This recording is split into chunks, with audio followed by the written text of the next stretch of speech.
I'm Jenny Taft with Skip Bayless and Shannon Sharp. How are you guys doing this morning? I'm doing good. Yeah, you see what happened? I got tired of you talking. And? Oh, you dressing like me. And? Oh, you wore a tie. Yeah, that's You're right. playing for a tie today. Congratulations. I would like to say to Dak Prescott and Jerry Jones, you have 24 hours to do something I never do on this show. Compromise, right? Compromise. No.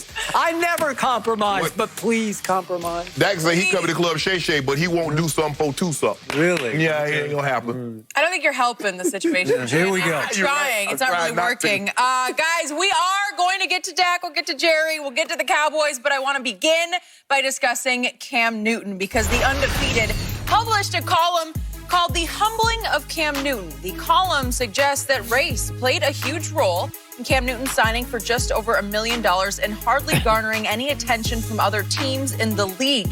It continued saying, quote, "There's no explanation for such a small contract for a once transcendent talent other than a league of mostly white execs viewing Newton as not worth the headache, a reputation Newton has not earned." So, Shannon, how big of a role did racism play in the lack of interest in Cam Newton?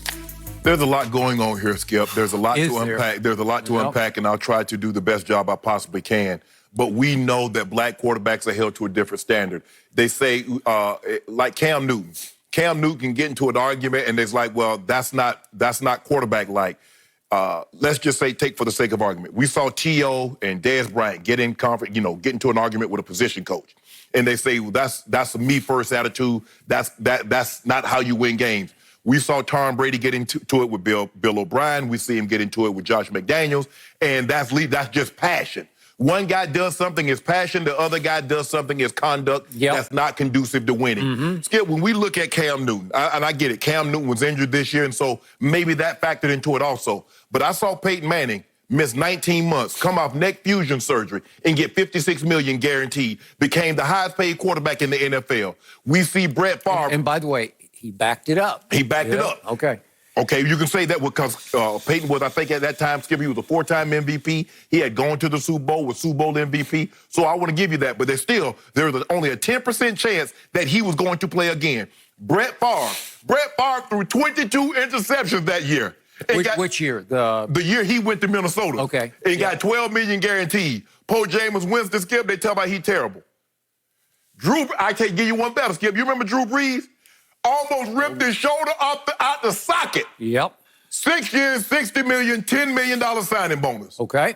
And you see when black guys get released, you see Jameis. Jameis didn't get released. They didn't re-sign him. Cam got released. What's the first thing out of everybody's mouth? He's humble now. Tom Brady, they didn't re-sign Tom Brady. Ain't nobody mentioned about humble. Nobody mentioned Peyton Manning got released. Nobody mentioned he's going to be humble.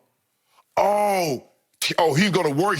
Cam's going to reinvent himself. Ain't nobody say that about the other quarterbacks. Ain't nobody say Peyton going to reinvent himself. Nobody said Tom Brady's going to reinvent himself. No matter how you like it, Tom Brady got humble because the Patriots